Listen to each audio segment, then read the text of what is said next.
तो आपने vector addition देख लिया और सब्ट्रैक्शन, ठीक है। एडिशन का मेन यूज कहाँ पे होना है? लॉज ऑफ मोशन में, जहाँ हमें फोर्सेस को ऐड करना पड़ेगा, है ना। अब थोड़ा बहुत आपको आइडिया लग ही गया है, जैसे हम लोग कल प्रॉब्लम डिस्कस कर रहे थे ना, तो वहाँ पे वेक्टर्स को ऐड कर रहे थे। वेक्टर्स का सब्ट्रैक्शन भी हमने देखा। सब्ट्रैक्शन का मेन यूज कहाँ पे होगा? Next topic that is relative velocity. Immediately बस हम लोग उसको करने वाले हैं, ये एप्लीकेट, जहाँ पे बहुत सारा वेक्टर सब्ट्रैक्शन को यूज करेंगे, ठीक है। अब आता है हमारा क्या? मल्टीप्लीकेशन एंड, मतलब एक dot product and cross product. थोड़ा बहुत आपने स्कूल में पढ़ा होगा। काफ़ी बच्चे बोल रहे थे सर पढ़ा दो, है ना। तो मैंने कहा चलो ठीक है, इसको वैसे मैं बाद में पढ़ाता हूँ, बट मैंने सोचा इसको फिनिश कर दिया जाए, ठीक है। तो चलो भाई देखते हैं व्हाट इज वेक्टर मल्टीप्लिकेशन, ठीक है। तो देखिए भाई, दो बातें समझिए आप शॉर्ट में।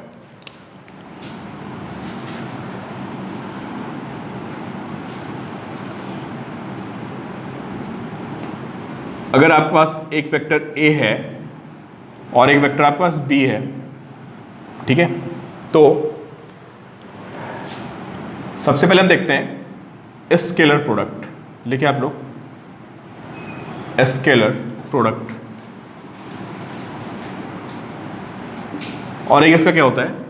Vector product. स्केलर प्रोडक्ट को हम डॉट प्रोडक्ट भी बोलते हैं, ऑल्सो कॉल्ड डॉट प्रोडक्ट, ठीक है। इसको हम डॉट प्रोडक्ट भी बोलते हैं, वेक्टर प्रोडक्ट को, ठीक है। अब देखो भाई, व्हाट इज स्केलर प्रोडक्ट। तो स्केलर प्रोडक्ट क्या होता है? इसका एप्लीकेशन तो आएगा आगे, ठीक है। वॉइस कम आ रही है, अच्छा हाँ भाई, दूसरा फोन है। देखो, अगर आपके पास एक वेक्टर A है और एक वेक्टर B है और आप उसका डॉट प्रोडक्ट निकालते हैं, डॉट प्रोडक्ट और स्केलर प्रोडक्ट, तो ये क्या होता है? Magnitude of A into magnitude of B and into cos theta, ये होता है। आप पूछोगे सर ये कहाँ से आ गया, क्या होता है ना। तो अभी मैं आपको ये बोल रहा हूँ कि जब आप आगे वर्क के बारे में पढ़ेंगे, है ना, कई क्वांटिटीज़ ऐसी होती हैं जहाँ पे हमें वेक्टर्स को मल्टीप्लाई करना पड़ता है, और जब उनको मल्टीप्लाई करते हैं लॉजिकली, मतलब वहाँ लॉजिक होता है, पूरी थ्योरी होती है, तो हमें पता चलता है कि दो तरह के फॉर्मूले बनते हैं, पता है।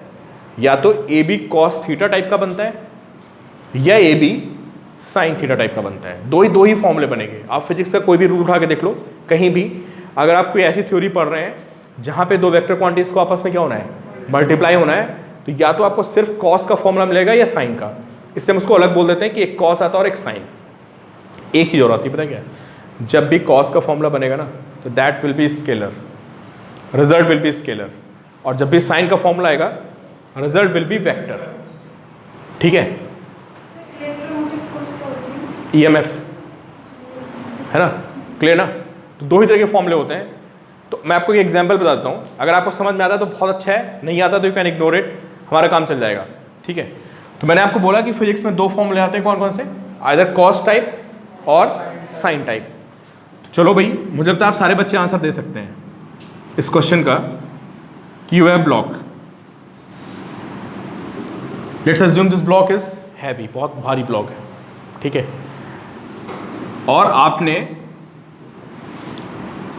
फोर्स अप्लाई किया F, ठीक है, making angle theta with the horizontal. यहां से थीटा एंगल पे फोर्स अप्लाई कर दिया आपने, क्लियर। मैंने इसको, भाई मैं आपका मैसेज मिस कर गया, दोबारा लिखना, और मैंने इसको यहां से डी डिस्प्लेस कर दिया, डिस्प्लेस्ड बाय डिस्टेंस D, ठीक है। आप सबको वर्क पता है क्या होता है? वर्क जो आपने 10th में पढ़ा हुआ है, 9th में नहीं, हमने 9th में 10th में कैसे पढ़ा था? अभी छोड़ो, अभी आपने स्कूल में पढ़ लिया हो, दैट्स ओके। हम लोग 10th में या 9th में उसको कैसे पढ़ते थे? Work, force into displacement.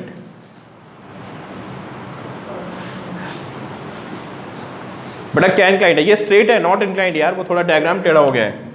बच्चे पूछे सर ये इंक्लाइंड प्लेन पे रखा हुआ है क्या? ये थोड़ा पैरेलैक्स आ रहा है यार एक्चुअली, ठीक है, placed on a straight line. Clear? तो हमने क्या पढ़ा है कि वर्क क्या होता है? अच्छा, फोर्स इनटू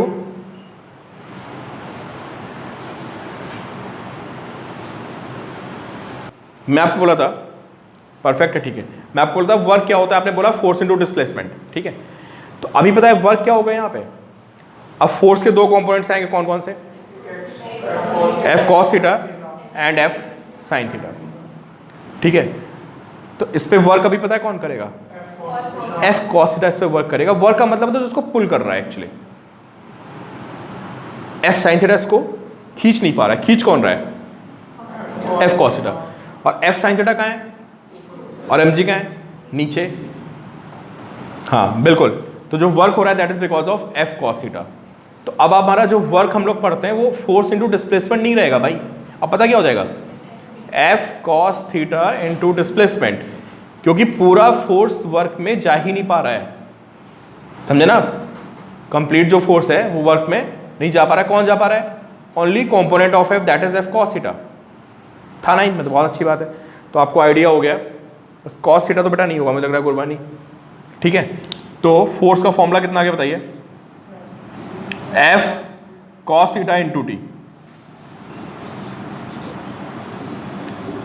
फिजिक्स में, बिल्कुल फिजिक्स में इस तरह के आपको बहुत सारे फॉर्मूले मिलेंगे, काउंट नहीं कर सकते। ठीक है, बहुत सारे फॉर्मूले आपको मिलेंगे। One vector quantity, other vector quantity and cos theta. ये फॉर्मूला मैंने इसलिए आपको पिक किया क्योंकि you are familiar with the word work. आप जानते हो कि वर्क क्या होता है, इसलिए मैंने इसके एग्जांपल्स आपको समझाया। बट ऐसे बहुत सारे फॉर्मूले आपको मिलने वाले हैं, force into displacement into cos theta. तो ऐसे सारे फॉर्मूलों को समझने के लिए क्या बना दिया गया है? Scalar product. और एक चीज और, दूसरी चीज ये है कि जब भी कॉस थीटा आएगा ना तो जो रिजल्ट आएगा दैट विल बी क्या? स्केलर। ये मैं आपको पहले बोल चुका हूं, इसको आप नोट करना कि जब भी formula A B cos theta type का होगा, है ना, जो रिजल्ट आएगा दैट विल बी स्केलर। समझे? तो जितने F D cos theta type के फॉर्मूले बनेंगे उन सबको समझने के लिए हमने एक बोल दिया है कि ये क्या होता है, this is called scalar product और कॉल्ड डॉट प्रोडक्ट। ठीक है, ये बातें आपको नहीं भी पता है, आपका काम चल जाएगा। तो सीधी सी बात यही है कि जो हमारा ए डॉट बी होता है, राइट, ए डॉट बी कितना होता है? This A dot B is A B cos theta.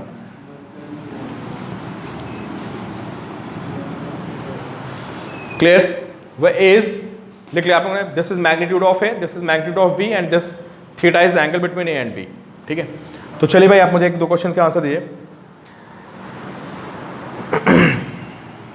लिखिए आप। तो आपका जो वर्क होता है बेसिकली, वर्क क्या होता है बताइए? वर्क होता है F dot D, this is work. एक छोटा सा क्वेश्चन लिखिए आप। Calculate work done by, calculate work done by a force of 10 Newton, work done by a force of 10 Newton and displacing an object by 2 meter। हाँ 2 metre मैंने उसको खींच लिया। Force is acting at, where force is acting at 60 degree from the horizontal. The force is acting at 60 degree from horizontal. हाँ, तो मैंने आपको बोल दिया है कि वर्क क्या होता है? वर्क होता है एफ डॉट डी, है ना? Work is F dot D. और एफ डॉट डी का मतलब क्या होता है? एफ डॉट डी का मतलब होता है F into D into cos theta. तो व्हाट इज एफ? एफ कितना था? 10। डी कितना था? 2। बिल्कुल सही आंसर दिया आपने। सिंथिया सभी का आंसर दिस कॉस 60 हाफ, तो 10 into 2 into half and this will B 10 joule.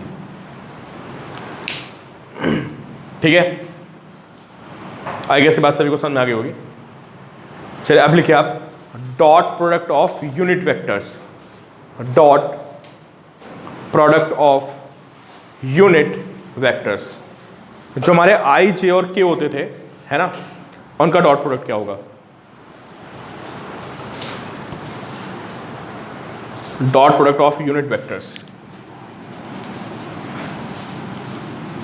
चलिए भैया बताइए मुझे आई डॉट आई कितना होगा, कौन बताएगा व्हाट इज आई डॉट आई? पहले फॉर्म लिखते हैं, मुझे लगता है सारे बच्चे आंसर दे सकते हैं इस बात का मुझे। A dot I, sorry I dot I, this A, this B, this cos theta, right. मैंने हेडिंग बोली है dot product of unit vectors, dot product of unit vectors, ठीक है। तो अगर मैं आपसे पूछता हूं what is I cap dot I cap, one, तो बताइए आप आई कैप का मैग्नीट्यूड कितना होगा? यह यूनिट वेक्टर है, इस आई कैप का भी वन होगा। And what is angle between I cap and I cap? Zero. तो this is magnitude of I cap into magnitude of I cap, और आई कैप और आई कैप के बीच में एंगल कितना होगा? अरे जीरो होगा, ठीक है। तो दिस इज कॉस। भाई आपका पीछा नहीं छोड़ने वाला, ये भी डॉट प्रोडक्ट और क्रॉस प्रोडक्ट भी आपका पीछा नहीं छोड़ेगा। आज क्लास में बहुत ढंग से समझ लेना, ठीक है। तो व्हाट इज मॉडुलस ऑफ आई? भाई मॉडुलस क्या होता है? अरे यूनिट वेक्टर है तो इसका मैग्नीट्यूड ही वन होता है यार। तो this one into this one into this cos zero which is 1, तो ultimately we have 1 into 1 into 1 which is 1, बिल्कुल राइट। सिमिलरली अगर मैं आपसे पूछूं what is J dot J, J dot J is 1 and similarly K dot K is also 1। तो मैं सारे नहीं लिख रहा हूं, using same analogy you can say कि I dot I is J dot J is के dot k, it is equal to 1. This is dot product of same unit vectors, ठीक है।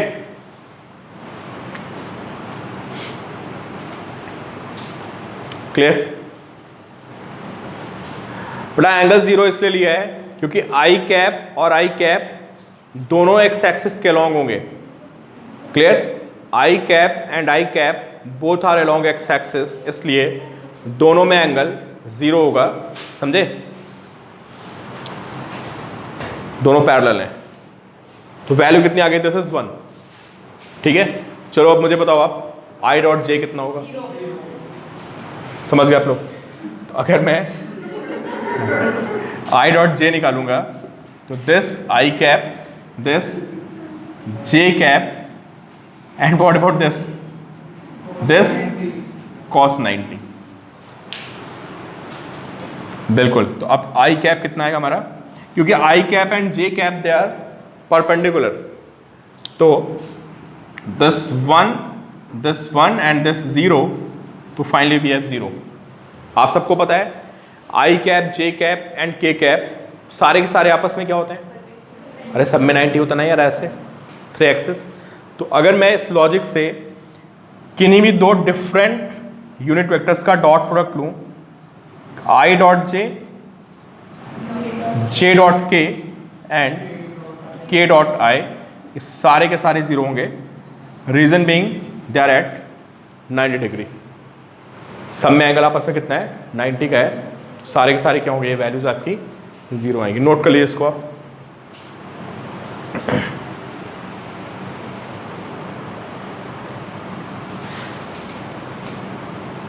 और सारे रिजल्ट आपके यहाँ पे स्केलर आ रहे हैं। हाँ, क्रॉस प्रोडक्ट में भी आता है।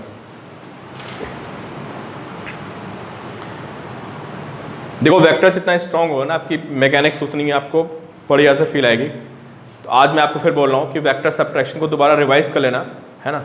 कल हम लोग शुरू करने वाले हैं 1-2 दिन के बाद। अभी तो प्रोजेक्टाइल में बहुत सी बातें करनी है हमें, ठीक है। बट अभी रिलेटिव लॉ से शुरू होने वाला है, तो ढंग से वेक्टर्स को पढ़ लेना, खासकर सब्ट्रैक्शन को, उसका बहुत यूज़ होने वाला है, ठीक है। तो चलिए भाई, ये हो गया। अब लिखिए आप नेक्स्ट। चलिए एक क्वेश्चन करके दिखा दिए आप मुझे, है ना। अगर मेरे पास 2 वेक्टर्स ऐसे हैं, एक मैं आपको करके दिखा देता हूँ, दूसरा आप मुझे अपने आप दिखा देंगे, ठीक है।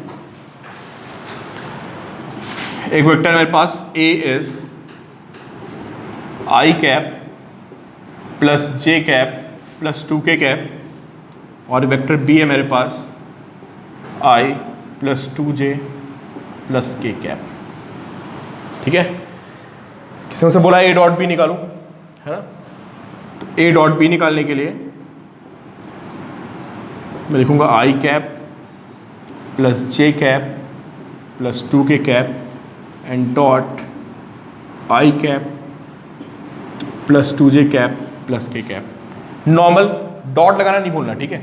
आपने डॉट लगा हटाया, आपने सिंपली आई इंटू आई लिखा तो that is meaningless. I into I का कोई मीनिंग नहीं होता, या तो आई क्रॉस आई होता, भी पढ़ने वाले आई डॉट आई। तो क्या लिखेंगे? आई डॉट आई प्लस, सर इसमें क्रॉस का साइन नहीं लगा? नहीं बेटा डॉट लगाएंगे सब में। डॉट अगर आपने मिस किया ना तो फिर इसका मतलब आपने गलती कर दी। जे प्लस ट्वाइस के डॉट आई। मैंने इन सबको ना, देखो इन सबको मैंने आई के साथ लिख दिया, ठीक है? फिर मैं इन सबको जे के साथ लिखने वाला हूँ, इन सबको जे के साथ। तो ट्वाइस जे डॉट आई, चलो आई डॉट जे लिख लो, हालांकि इससे फर्क नहीं पड़ेगा। आई डॉट, इसको 2j प्लस ट्वाइस जे डॉट जे प्लस 4j डॉट के, समझे? इन सबको मैंने 2j के साथ डॉट कर दिया। अब मैं इन सबको तीनों को k के साथ डॉट करूंगा, तो प्लस आई डॉट के, फिर j dot K and plus 2k dot 2k।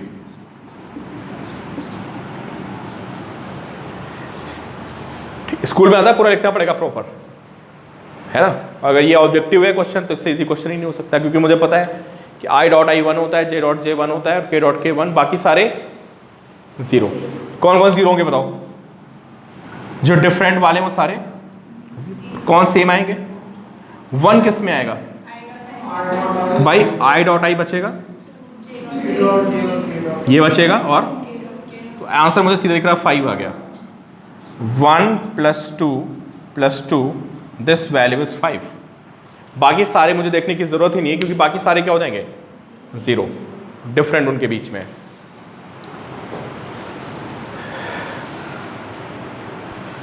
तो डॉट का मैं आपको बता दूं, वैसे जो मेन एप्लीकेशन होता है ना, वो होता है एंगल फाइंड करने के लिए, है ना? तो चलो अच्छा मैं करा ही देता हूँ ना, फिर आपको क्रॉस थोड़ा भारी लगने लगेगा।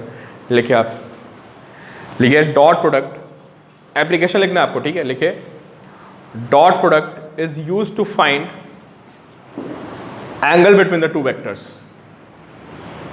Dot product is used to find angle between the two vectors. समझते हैं कैसे? इस पे बहुत सारे क्वेश्चंस हैं।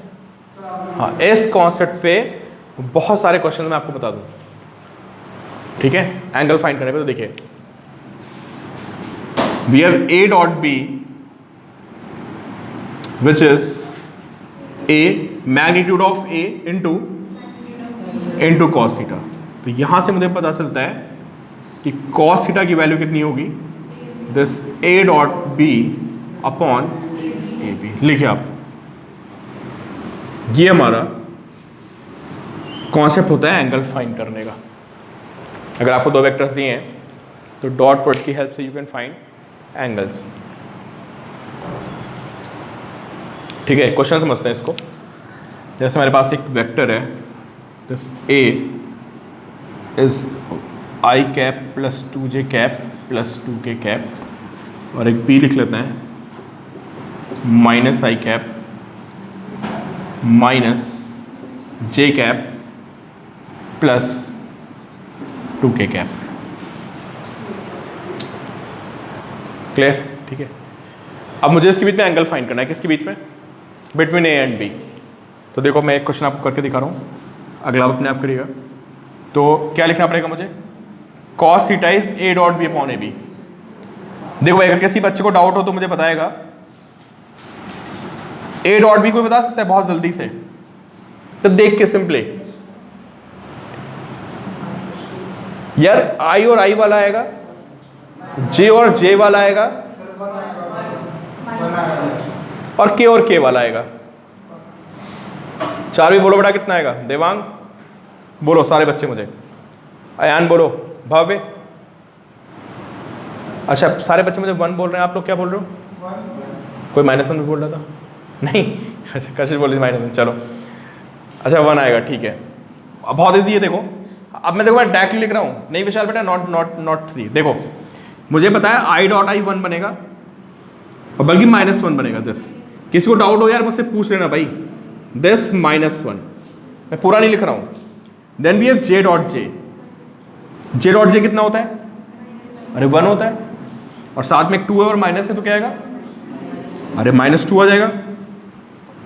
प्लस के डॉट के, 2k dot 2k, this is 4। Clear हो रहा है सभी को? तो आई डॉट आई, इसका जो कोफिशिएंट्स का मल्टीप्लिकेशन आ रहा है वो -1 आ रहा है, और आई डॉट आई 1 होता है।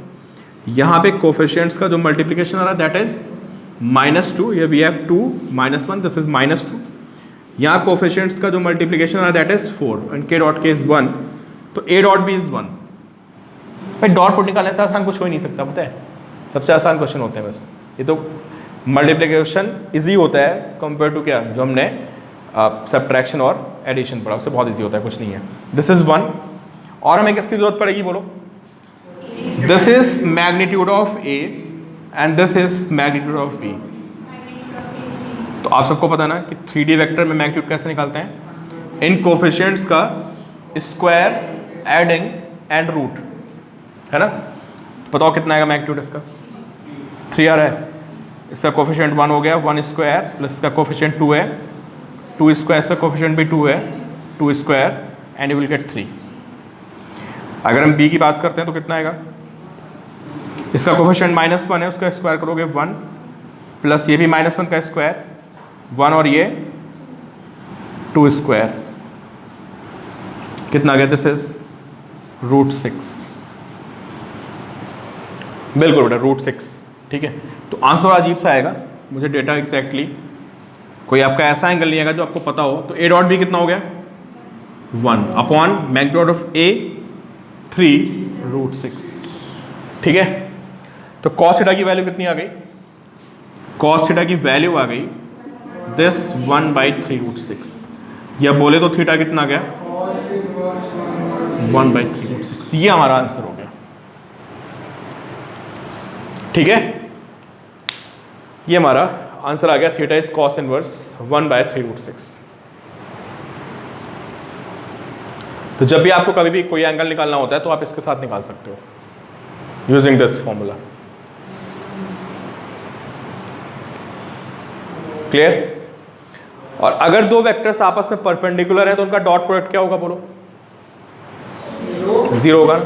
इसको लिख लो, इस पे भी बहुत सारे क्वेश्चंस हैं, है ना? लिखिए आप, इफ 2 वेक्टर्स आर, कभी भी आपको कोई वेक्टर्स में क्वेश्चन मिलता है आई कैप, जे कैप, के कैप, और वो आपस में क्या है? परपेंडिकुलर हैं, तो समझ लो कि उस क्वेश्चन में हमें क्या करना है? डॉट प्रोडक्ट को यूज करना है। लिखिए आप, if 2 vectors are perpendicular, if 2 vectors are perpendicular, then dot product will be 0। अब इसको आप रेक्टेंगल में बड़ा बड़ा सा बंद कर लेना, क्योंकि इस पे बहुत सारे क्वेश्चंस हैं, है ना? तो ये आपको भूलना नहीं है, बहुत छोटी सी बात है ना? क्वेश्चन बहुत सारे हैं, ठीक। कि जब भी 2 वेक्टर्स हमारे परपेंडिकुलर होंगे उनका डॉट प्रोडक्ट हमेशा 0 होगा। चलो एक क्वेश्चन इस पर भी करा देता हूँ आपको, फिर बाकी 2 क्वेश्चंस आपके लिए मैं देता हूँ, ठीक है। तो देखिए मेरे पास एक वेक्टर है this A, this 2i cap plus pj cap plus 2k cap. एक और वेक्टर मेरे पास i cap minus j cap plus 2k cap, और मुझसे बोल दिया कि दे आर परपेंडिकुलर। तो लिखिए आप, find value of p, find value of p, बिल्कुल गया ऑफिस में लो, find value of p if a and b are perpendicular to each other। ऐसे आंसर दे सकते हो आप देख के। तो देखते रहो, आपको आंसर दिख जाएगा। Find value of P if A and B, sorry मैं ए और बी बोल रहा हूँ यार, मैं दोनों को, अनुष्का तूने बताया नहीं ठीक है।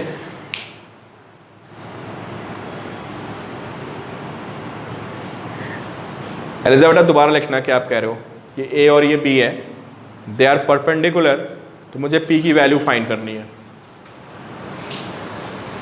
अरे इतना टाइम क्यों लग रहा है?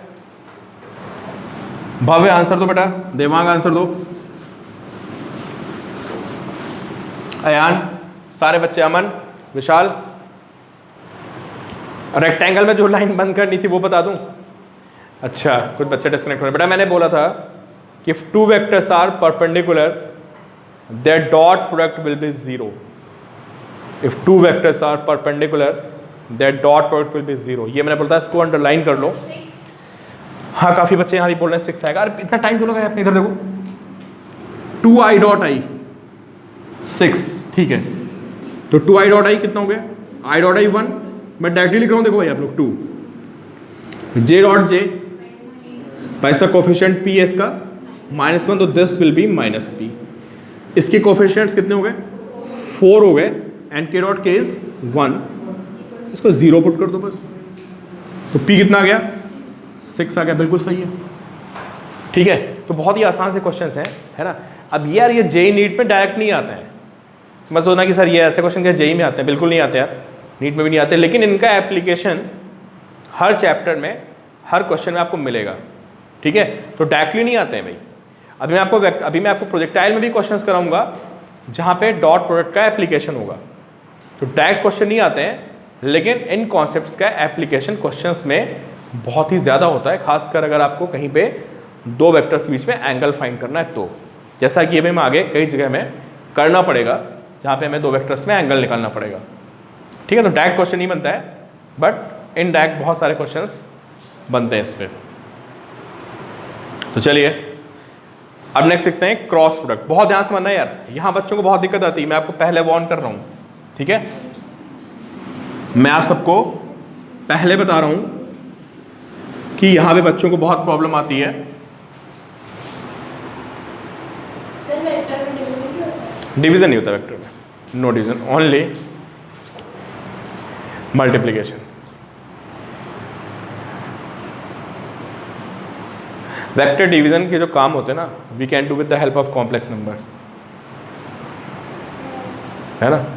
कॉम्प्लेक्स नंबर्स में डिवीजन होता है, रोटेशन होता है मैथ्स में, तो vectors and complex number almost same, है ना। इसकी प्रॉपर्टीज वहाँ भी लग जाती हैं। भैया आप आर्गुमेंट निकालते हो तो क्या होता है? वो वेक्टर का एंगल ही तो होता है। कॉम्प्लेक्स नंबर में जो आप आर्गुमेंट निकालते हो, एंगल अल्फा माइनस अल्फा, वो अलग अलग क्वाड्रेंट में होता है, क्या है वो? यहाँ वेक्टर का एंगल ही तो हो गया। जब हम लोग पढ़ते हैं tan अल्फा, क्या पढ़ते हैं? y कॉम्पोनेंट अपॉन, तो वही हो गया भाई। दो कॉम्प्लेक्स नंबर का जो सम होता है उसका मैग्नीट्यूड इज ग्रेटर देन क्या? एट मैक्स वैल्यूज की कितनी होती है? z1 plus z2, minimum and maximum values. दो वेक्टर्स का मैक्सिमम वैल्यू कितनी होती है? a प्लस बी, और मिनिमम, तो वो सब प्रॉपर्टीज इंटररिलेटेड है आपस में। तो जो डिवीजन का काम होता है, जरूरत पड़ती है हमें बट नॉट डिफाइंड, वो we can do with the help of complex numbers. चलो भाई देखो, अब मैं आपको क्या बोल रहा था, क्रॉस प्रोडक्ट, ठीक है। देखिए आप लोग, लिखिए क्रॉस प्रोडक्ट और वेक्टर प्रोडक्ट।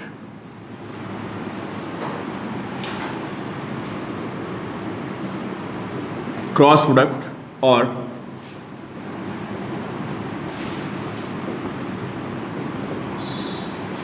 वेक्टर प्रोडक्ट, ठीक है। अब देखो भाई, ये क्या होता है समझते हैं ना।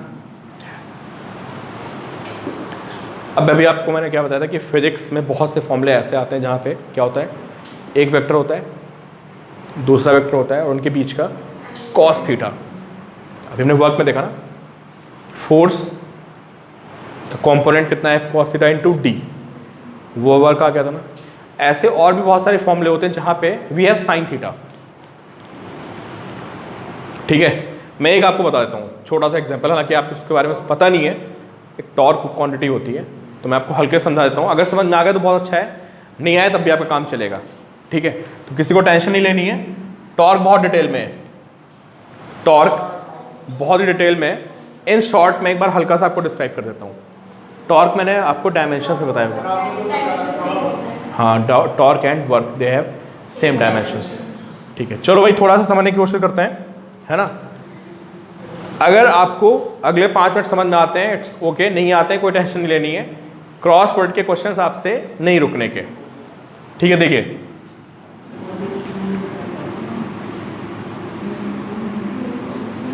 क्योंकि टॉर्क हमारा रोटेशन में आएगा, देखो चलो सारे बच्चे मुझे आंसर दें। ये कोई एक रॉड है, ठीक है, और ये यहां से कैन टर्न ऐसे, ये हिंज हो गई, इसको हिंज बोलते हैं। जैसे आपकी विंडो नहीं होती है, गेट नहीं होगा, तो गेट वहां पे हिंज है, देखो आप देख रहे हो सामने, वो 2 हिंजेस लगी हुई हैं, 2 नहीं कितनी 3 लगी हुई हैं, देखो ऊपर नीचे है ना, सपोर्ट, क्लियर। विंडो में भी होता है हिंज, जहाँ पे विंडो टिकी होती है, ठीक है। अच्छा देखो, और ये मैंने अप्लाई किया फोर्स F, और ये एंगल है थीटा, ठीक है। इसके 2 कंपोनेंट्स आएंगे, ये लेंथ L लिख लेते हैं, this length L, this F cos theta and this F sin theta, ये सभी को पता है, ये इनके कंपोनेंट्स होते हैं, ठीक है। अगर मैं किसी बच्चे से ये पूछूं कि इसका टर्निंग इफेक्ट जो होगा फोर्स का, भाई फोर्स अप्लाई करके क्या करते हो बताओ। फोर्स अप्लाई करके एक्चुअली बहुत सी चीज़ें होती हैं, है ना। फोर्स अप्लाई करके बिल्कुल बिल्कुल, हाँ मैं आपसे क्या पूछा था ना, मैं आपसे पूछा था व्हाट इज, आप इसको टर्न कौन करा रहा है बताओ, सारे बच्चे मुझे आंसर दें। देखो सबको समझ आ गया ना बात, अच्छा देखो मीटिंग एंड हो गई, मैं दूसरी मीटिंग पे इस पॉइंट को वापस आते अपने पॉइंट पे, है ना। भाई सारे बच्चे मुझे बताएं, या तो डिस्कशन हो चुका है आपको अपनी, जैसे आपने मीटिंग ज्वाइन की है, कि इस रॉड को टर्निंग इफेक्ट कौन दे रहा है, बताइए सारे बच्चे मुझे बताएं, F का कौन सा कंपोनेंट इसको टर्निंग इफेक्ट दे रहा है। कोई नहीं बता पा रहा है ये आप लोगों ने बता दिया मुझे। अच्छा अमन F sin थीटा, ठीक है, नो sin थीटा। चलो भाई मुझे कुल मिला के 2 बच्चों ने आंसर दिया है जो ऑनलाइन बैठे हैं कि सर F sin थीटा। अच्छा चलो 2 बच्चों के आंसर और आ गए, प्रथम और सिंथिया के। ईशान, अच्छा ठीक है ईशान, तुमने सबसे पहले बताया था राइट, पिछली मीटिंग में, ठीक है। तो भाई यहाँ पे क्या हो रहा है, बिल्कुल सही ना भी है, कुछ सही बोला आपने। F sin थीटा इसको क्या दे रहा है, टर्निंग इफेक्ट, और F cos थीटा क्या कर रहा है, पुलिंग, बिल्कुल बिल्कुल तान्या। तो ये क्या दे रहा है इसको, this pulling and this turning, बिल्कुल बिल्कुल गुबानी, ठीक है। अब टर्निंग इफेक्ट जो होता है 2 चीज़ों पे डिपेंड करता है ना। इट डिपेंड्स ऑन, तो टर्निंग इफेक्ट के लिए वी हैव टॉर्क, एक क्वांटिटी होती है इसको हम टॉर्क बोलते हैं, है ना। वो भी आप पढ़ोगे आगे रोटेशन में। तो टॉर्क क्या होता है, वो होता है F sin theta into L, मतलब फोर्स जितना दूर अप्लाई करोगे ना, फोर्स जितना दूर अप्लाई करोगे उसका टर्निंग इफेक्ट उतना ही ज्यादा आएगा। Tau, this is tau. अब टाउ को ऐसे लिखते हैं, टाउ टाइप का कुछ, ठीक है, टाउ, ठीक है, ठीक है, this is tau. I don't know if ये A R O है ना, मैंने अभी A लिख दिया है, मे भी यहाँ पे O हो शायद, टाउ बोलते हैं इसको, टाउ, ठीक है। तो चलो भाई मैंने आपको क्या समझाया, मैंने आपको बोला कि जो टर्निंग इफेक्ट होता है depends on F sin theta, F sin theta जितना ज़्यादा होगा टर्निंग इफेक्ट उतना ही ज़्यादा आएगा, and also depends on L, है ना। फोर्स आप जितना डिस्टेंस पे अप्लाई करोगे ना टर्निंग इफेक्ट उतना ही ज़्यादा आएगा। जब आपको गेट खोलना है ना, तो कहाँ पे धक्का मारते हो बताओ, हिंज के पास है, हिंज से दूर, सबको पता ना बात। कोई गेट है, अगर आपको धक्का मारना है तो आप फोर्स कहाँ पे अप्लाई करते हैं, हिंज से पास या दूर, बिल्कुल हैंडल जो होता है सबसे लास्ट में लगा होता है। खैर ये सब बातें बाद में करेंगे, इतना आपको क्लियर हो गया ना, बिल्कुल बिल्कुल। तो torque is F sin theta into L, है ना। बहुत से बच्चे बोलते हैं सर आपने क्रॉस प्रोडक्ट बता दिया, इसकी फील नहीं आई, तो मैं आपको जस्ट ये बता रहा हूँ कि you can feel from torque कि हमारा फॉर्मूला क्या हो गया, F sin theta into L। What is F, अरे वेक्टर है यार। व्हाट इज L, लेंथ भी वेक्टर और sin थीटा, क्लियर। लेंथ मतलब पोजीशन वेक्टर, और अभी हमने पढ़ा ना पोजीशन, पोजीशन क्या होती है, वेक्टर क्वांटिटी। ठीक है, तो चलो देखो भाई, तो फाइनली मैं आपको ये बोल रहा हूँ कि फिजिक्स में कुछ फॉर्मूले ऐसे होते हैं जहाँ पे we have two vector quantities and we have sine of angle between vectors. तो देखिए भाई, आप बहुत ध्यान से देखो आप, तो ए क्रॉस बी क्या हो गया बोलो, क्या आएगा बताओ, इसको लिखते हैं ए क्रॉस बी, कितना आएगा, ए क्या है इनटू बी।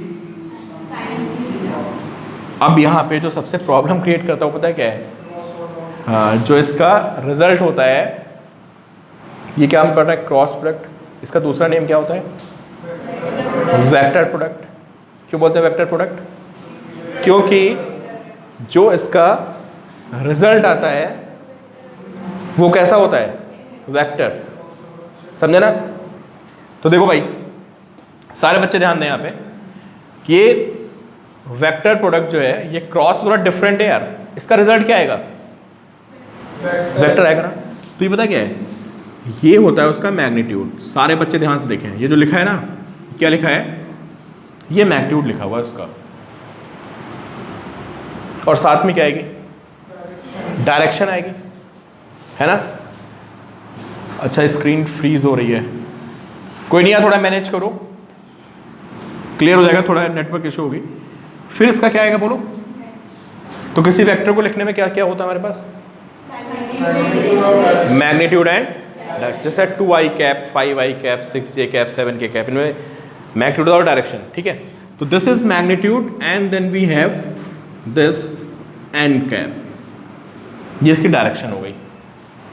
अब ये बच्चों को बहुत प्रॉब्लम करिए, सर ये क्या आ गया यार, ये इसीलिए आया क्योंकि जो उसका रिजल्ट होता है ना ए क्रॉस बी, वो क्या होता है, उसका रिजल्ट आएगा that will be vector quantity. Clear, तो A B sine theta is magnitude, और ये एन कैप क्या होता है, ये उसकी डायरेक्शन होती है।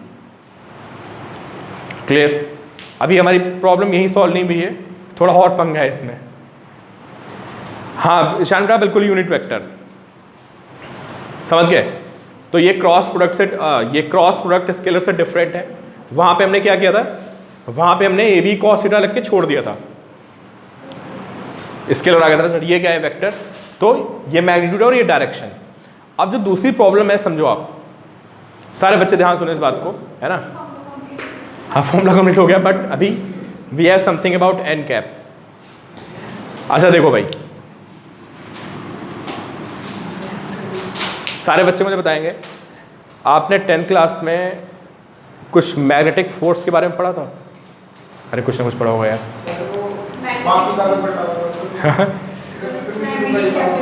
अरे शुरू में था कुछ फोर्स पढ़ा है कि मैग्नेट का फोर्स होता है, क्या पढ़ा था बताओ। हाँ नहीं ये नहीं पढ़ा कि वो Fleming's left hand rule type का कुछ नहीं पढ़ा है, पढ़ा है लेफ्ट रूल पढ़ा है। अच्छा क्या होता था, एक राइट हैंड थंब रूल भी है, बताओ लेफ्ट हैंड रूल बताओ क्या होता था।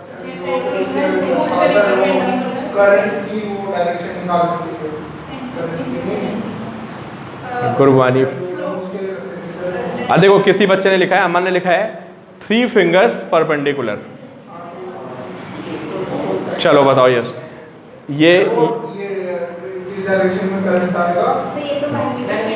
ये मैग्नेटिक फील्ड सब 10 में पढ़ चुके हो, अभी पढ़ के आए हो। ये डायरेक्शन ऑफ करंट, ये डायरेक्शन ऑफ करंट, ये मैग्नेटिक फोर्स और ये she is right, this is ये फोर्स है, ये मैग्नेटिक फील्ड और ये direction of current and this is force. Clear, ठीक है, this is magnetic field, this is direction of current and this is force. तो तीनों आपस में क्या है, समझ आ रहा है आपको बात, तीनों आपस में क्या है, परपेंडिकुलर है ना। तो आपने देखा करंट इधर जा रहा था, मैग्नेटिक फील्ड इधर, फोर्स इधर, ये एक केस है। हाँ बिल्कुल, ये एक केस हमने देखा है। बड़ा विशाल थोड़ा सा नेटवर्क इशू है, आप मैनेज करो, बीच बीच में आता रहेगा। चलो भैया प्लीज़, अब बातें नहीं समझ गए ना। तो मैंने आपको एक एग्जांपल ऐसा लिया है कि जहाँ पे 3 quantities are vector and they are perpendicular. अभी मतलब करंट वेक्टर नहीं होता है, करंट नहीं, I am talking about length, कि जहाँ करंट जा रही होगी वहाँ पे लेंथ भी होगी। ठीक है, तो ये आप 10th में ऑलरेडी पढ़ चुके हो। चार्वी ने बिल्कुल सही बोला, हाँ बिल्कुल सही बोले बेटा, कि वो तीनों आपस में क्या होते हैं, परपेंडिकुलर। ठीक है, खैर अभी हमें उससे मतलब नहीं है ना। वो रूल क्या होता है आपको याद है नहीं याद, कोई मतलब नहीं। आपको इतना जरूर याद होगा कि 3 फिंगर्स आर परपेंडिकुलर। कौन क्या होता है ये मैं फिर बताऊंगा इन क्लास 12। ठीक है, तो टेंशन मत लो, बहुत डिटेल में है। खैर चलो पॉइंट पे आते हैं वापस। सुनो आप, मैं आपको बता कह रहा हूँ कि ऐसे और 10 फॉर्मूले मिलेंगे आपको जहाँ पे 3 क्वांटिटीज होंगी and they will be mutually perpendicular. Charvi ने पढ़ लिया, आपने बिल्कुल सही बोला, सही लिखा आपने बिल्कुल। मैं एक बार उसको और देख लेता हूँ।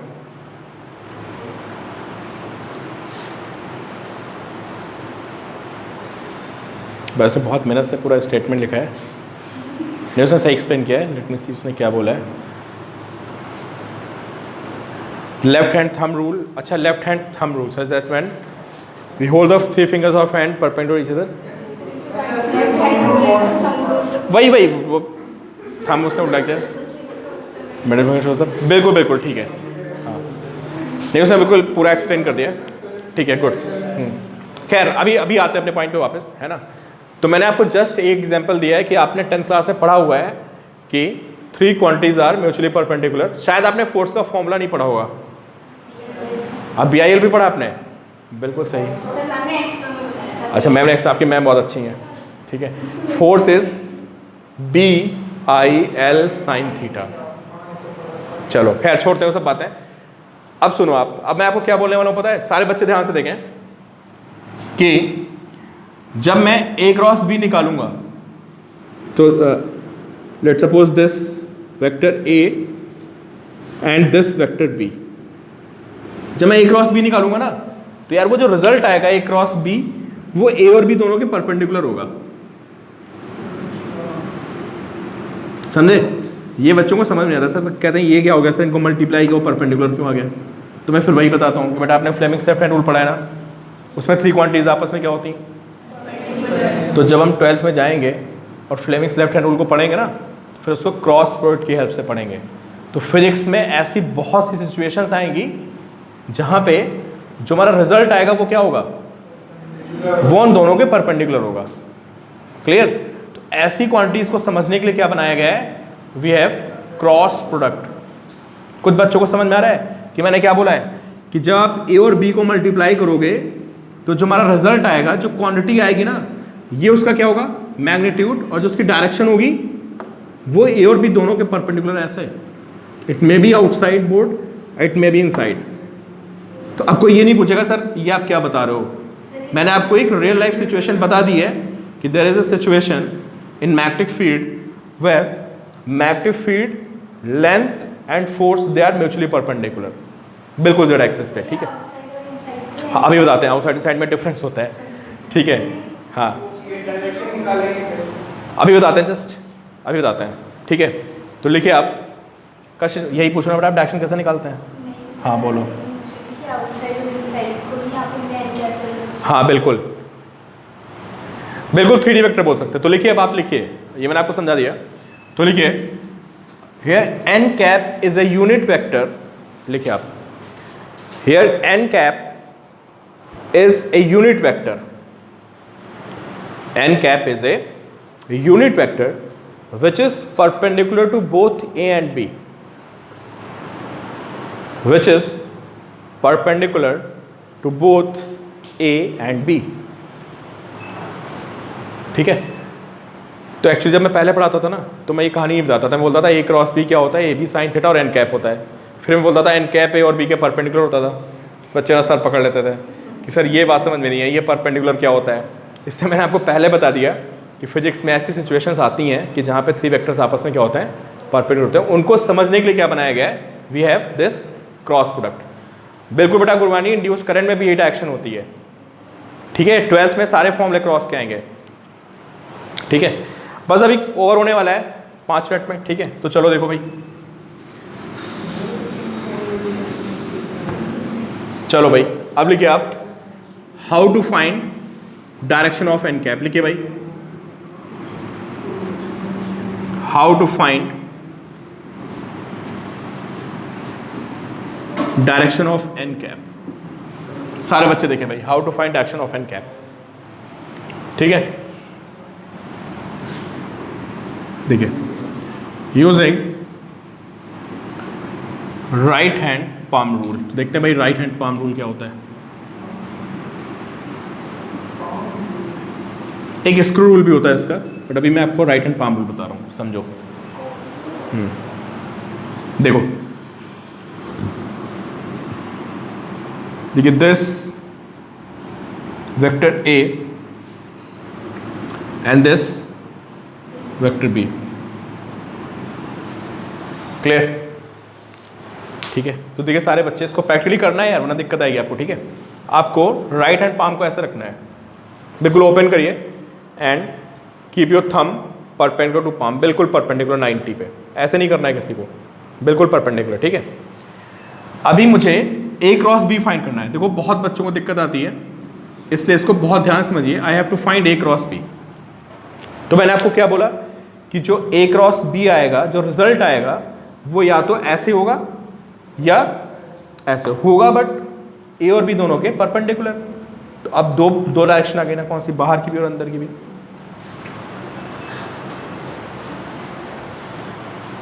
बिल्कुल बिल्कुल ठीक है, सही बोला आपने। तो ए क्रॉस बी है ना, देखो स्ट्रेच किया इसको।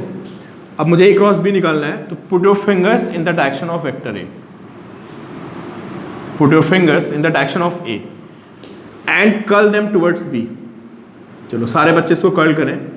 आपको आप मोबाइल स्क्रीन पे दिख रहा है तो उसके हिसाब से करिए, या आपकी कॉपी रखिए उसके हिसाब से। तो put your fingers after stretching your palm, है ना, put your finger towards A and curl them towards B. अब देखो ऐसे तो घूमेगा नहीं मेरा हाथ, है ना, तो थंब क्या बताएगा? Thumb points towards A cross B. और एक बात और सुनो, स्टेटमेंट अधूरा है, स्टेटमेंट अधूरा है भाई। ए क्रॉस बी ऐसे तो घूम सकते हैं ना, सारे बच्चे ध्यान दें भाई। ए क्रॉस बी ऐसे तो घूम सकते हो आप, ऐसे। अरे ए से बी तो घूमना है मुझे, तो मैं फिंगर्स को ऐसे भी तो घुमा सकता हूँ, ए से बी। तो थंब कहाँ जा रहा है? इनसाइड। और अगर मैं ए से बी ऐसे घुमाऊंगा तो आउटसाइड। तो always turn your fingers through a smaller angle. हाँ, नहीं, ए टू बी जाने के दो तरीके हैं। देखो ए टू बी ऐसे भी जा सकते हैं, जब मैं ऐसे घुमाऊंगा तो एंगल क्या है? अरे छोटा एंगल बन रहा है। और ऐसे घुमाऊंगा तो एंगल क्या हो रहा है? बड़ा एंगल बन रहा है। बिल्कुल ये मैक्सवेल वाला रूल ही है। क्लियर है आपको? मैक्सवेल का रूल पढ़ा था ना आपने, उसी तरह का होगा ना कुछ कुछ। ठीक है, तो अभी ए क्रॉस बी किधर आएगा? This is outside. अभी मैं आपको डिफाइन करवाता हूँ, सारा लिखवाता हूँ। ठीक है, तो लिख लिया आप इस केस में, A cross B is outside plane. अब सारे बच्चे मुझे आंसर देंगे, मैं बहुत सारे क्वेश्चंस पूछने वाला हूँ आपसे। ठीक है, तो in this case direction change नहीं करना, जैसे बोर्ड पे बनाया है ऐसे ही कॉपी बनाना। फिंगर्स को घुमाना किधर से बताओ? स्मॉलर एंगल से ना। चलो देखते हैं, आपको इन एंड आउट लिखना है। ठीक है, you have to write only in and out. चलो this A and this B. चलो मुझे जल्दी से आंसर दो कि ए क्रॉस बी इन आएगा या आउट आएगा? अब देखो सारे आंसर आ रहे हैं, इन एंड आउट दोनों आ रहे हैं। थोड़ा थोड़ा रुक के आंसर दो भाई, थोड़ा रुक के आंसर दो आप लोग। अच्छा, ईशान का इन आ रहा है, नो का इन आ रहा है, शिरीन का आउट आ रहा है। अच्छा, आउट गौरी का आउट आ रहा है। चलो अच्छा, चारवी का इन आ रहा है, नबिया का इन। बेटा ध्यान सुनो। अच्छा चलो, मुझे पता है आप लोग गड़बड़ करोगे। चलो चलिए, अच्छा साम्या का आउट आ रहा है, अमन का आउट आ रहा है। देखो भाई, फिर आते हैं वापस। If we stretch a palm keeping thumb perpendicular to palm and if we turn our fingers from A to B by smaller angle. देखो बहुत से बच्चे पता क्या कर रहे होंगे, उनके एक हैंड में तो पेन होगा राइट में, तो लेफ्ट से कर रहे होंगे। देखो ऐसे होंगे, कई बच्चे ऐसे होंगे जो थोड़ा खा पी रहे होंगे राइट हैंड से, तो वो अपना पार्ट टाइम लेफ्ट हैंड से भी वो रूल चला रहे होंगे। ऐसा है कोई आप ऐसे नहीं होंगे? एक आध होते हैं कुछ बच्चे पूरा ऐसे करते रहते हैं, सर डायरेक्शन उल्टी आ रही है, ठीक है। अच्छा चलो चलो अच्छा, कुछ बच्चे ऑफेंडेड हो गए, कोई नहीं, चलो ठीक है। मुझे पता है आप लोग ऐसा नहीं कर रहे हो, बिल्कुल आई नो आप लोगों ने ऐसी गलती नहीं की होगी, ठीक है। चलो तो ए क्रॉस बी देख रहे हैं, तो A to B by smaller angle, तो दिस थंब पॉइंट्स आउटसाइड। अगर मैं ए क्रॉस बी ऐसे घुमाऊंगा तो क्या प्रॉब्लम होगी? एंगल बड़ा हो गया है ना, तो I can not turn through this angle, ये बड़ा एंगल है, always turn through smaller angle, ठीक है। तो in this case again A cross B is outside. और इसकी बहुत जरूरत पड़ने वाली है, ये मत सोचना आप लोग कि ये आज खत्म हो गया तो फिर इसकी जरूरत नहीं पड़ेगी। मैंने बोला ना पूरा वेक्टर्स पे पूरी फिजिक्स बेस्ड है, ये सब बातें आपको अच्छे से समझ में आ गई तो आगे आपके लिए बहुत ईजी रहेगा। वेदांत क्लियर है बेटा? ठीक है चलो, तो ए क्रॉस बी इज आउटसाइड। जो अब सारे बच्चे से आंसर देंगे मुझे, ठीक है, अब कोई गलती नहीं करेगा और आराम से सोच के आंसर देना भाई, किसी का आंसर गलत नहीं आना चाहिए। B cross A, now tell me direction of B cross A.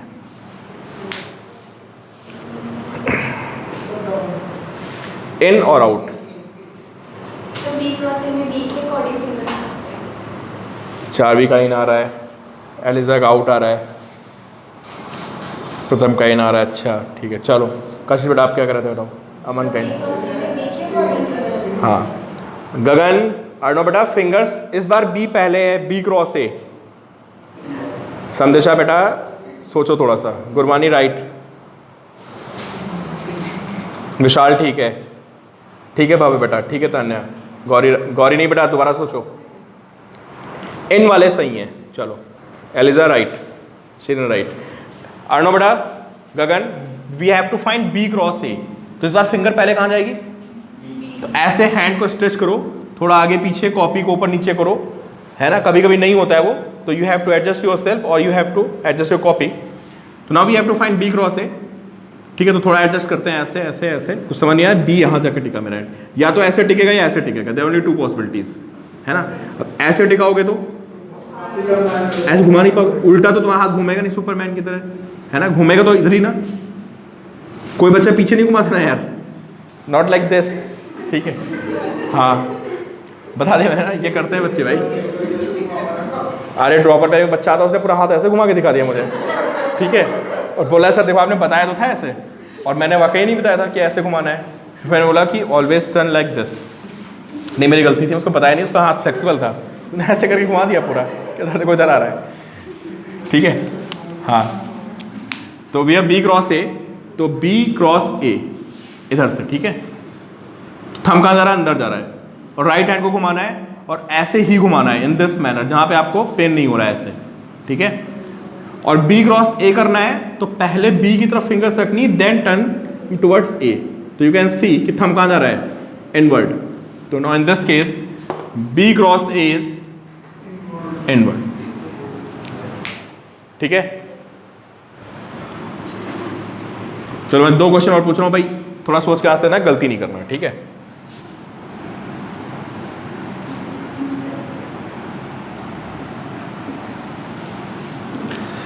A cross B, बड़ा ये सब फ्लेमिंग्स लेफ्ट हैंड रूल। हाँ अच्छा, अभी देखो मैं 2-3 बच्चों के क्वेश्चन मिस कर गया, बहुत सारे। अमन ने कुछ पूछा था, एक बच्चे किसी और पूछा था, आदेव, ठीक है। अभी बड़ा आगे जो हम लोग, मैं बता दूं, अच्छा अभी बताते हैं। ए क्रॉस बी, बी क्रॉस है, आउट। अच्छा काफ़ी बच्चे आउट बोल रहे हैं। विशाल बड़ा ए क्रॉस बी बताना है, ए क्रॉस बी, 4 बी राइट।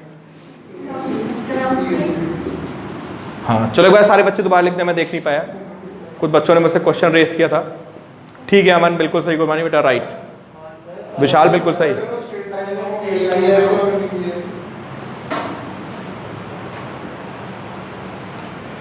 अरे अमन बता रहे हैं, भी आ रहे हैं बेटा, आ रहे हैं बिल्कुल, आपके क्वेश्चन पे आ रहे हैं। हाँ A two cross A cross B, ठीक है, सबने सही आंसर दिया, बहुत बढ़िया, ठीक है। तो अभी देखो मुझसे नहीं हो पा रहा इधर, समझे, देख रहे ना। तो आपको अपनी पोजीशन चेंज करनी पड़ेगी, कॉपी घुमानी पड़ेगी, ये नहीं हो पा रहा तो बैठ गया है। तो देखो मैं क्या करूँगा, अब यहाँ मुझे मेरी फिंगर एक ही तरफ जा नहीं रही ना ऐसे, तो मैं इधर आ जाऊँगा, ठीक है, और यहाँ पे खड़े होने के बाद मेरे से ये इजिली टर्न हो जाएगा। देखो दिस ए है ना, इधर से तो मैं घुमा नहीं सकता फिंगर्स को क्योंकि एंगल बड़ा है, इधर से घूमूंगा मैं, तो दिस ए क्रॉस बी, छोटा एंगल, थंब कहाँ जा रहा है, आउटसाइड, तो ए क्रॉस बी किधर, आउटसाइड, ठीक है। आई थिंक इतनी प्रैक्टिस आपको समझ में आ गई होगी, ठीक है। और बी क्रॉस ए निकालते तो